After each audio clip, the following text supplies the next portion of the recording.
Salam Elşad bəy, keçən dəfə göstərdiyiniz yanlış Quran tərcüməsində yanlışlıqlar olduğunu sübut eləyir. Onda biz Quranı necə oxuyaq? Doğru Quran tərcümələri varmı? Arız bəy, baxın, müəyyən qədər mən Quran tərcümələri oxumayın demirəm. Əlimizdəki mövcud tərcümələrin demək olar ki, 99,9%-i bəli, təəssüflər olsun ki, eynidir, bir-birinin demək olar ki, təkrarıdır, eyni səhvləri davam elətdiribdilər. Ona görə də oxuyarkən həmişə diqqətli olun. Oxuyarkən həmişə fikirləşin.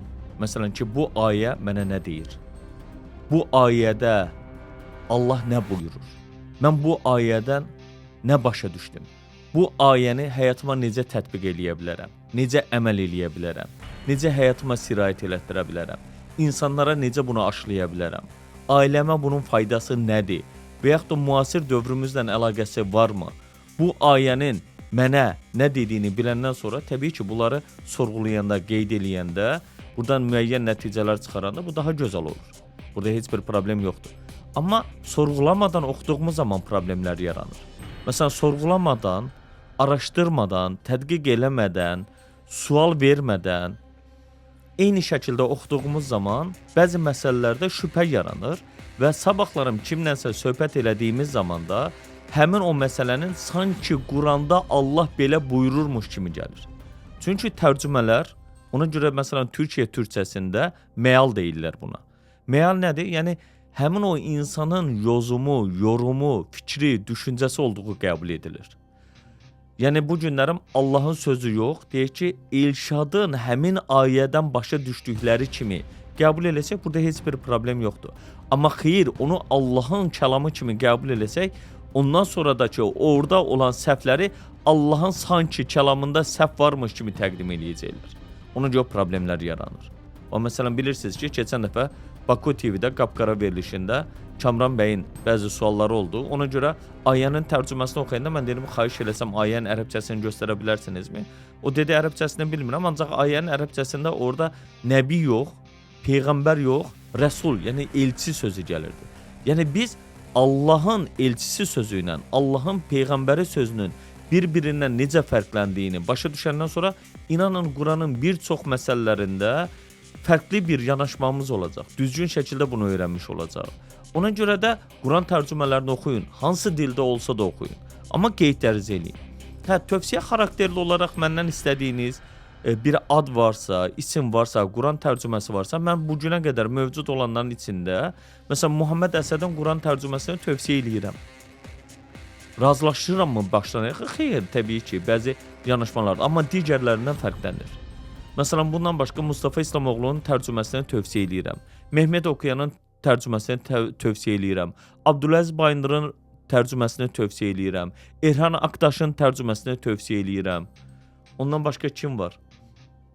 İndi xatırladıqlarım bunlardır. Yəni bunlara baxdığınız zaman həqiqətən müəyyən ayələrə düzgün tərcüməsini görə biləcəyik. Çünki bəzən tərcümələrdə başlayıb yazırdılar ki, ey həbibim, yəni ey sevgilim.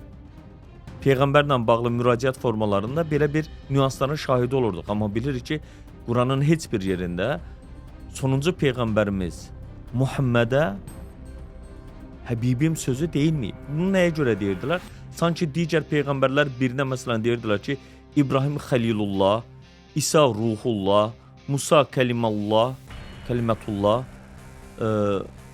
ondan sonra nə deyirdilər? Cürbəcür adlar deyirdilər. Ona görə də Muhammed Habibullah deyirdilər. Allahın sevgilisi kimi təqdim edirdilər ki, Muhammed peyğəmbəri digər peyğəmbərlərdən üstün görmək kimi bir nüans var idi, bir məqam var idi. Bizə indiyə qədər tərcümələrdə, hal-hazırda da görsəniz bunun şahidi ola bilərsiniz.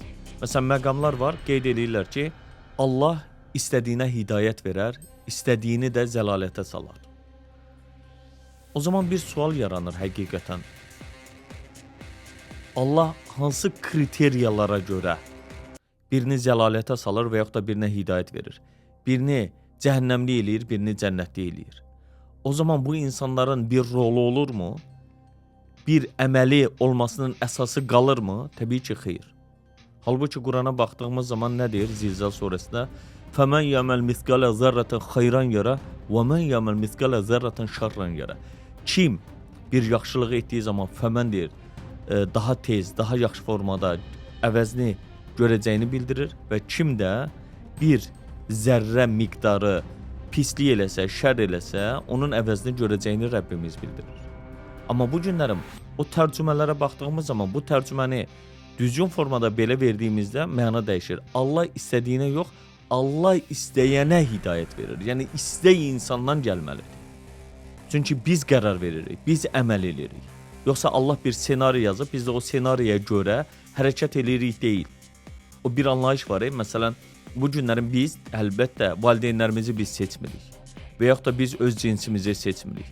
Və yaxud da öz surətimizi biz seçmirik. Düzdür, indi estetik əməliyyatlar və s. elətdirməklə müəyyən kimlərə sözlərini oxşadılar, bunun da problemlərini yaşayırlar təbii ki.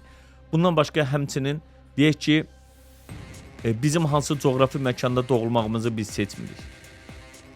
Amma bilmirəm bunu deməyim nə qədər etik olacaq. O Cem Yılmazın bir dənə sözü var. Deyir biz atamızı, anamızı seçməsək də qaynatamızı biz seçə bilirik misalında.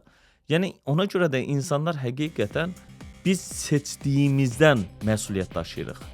Biz etdiyimizə görə məsuliyyət daşıyırıq. Yoxsa biz məsələn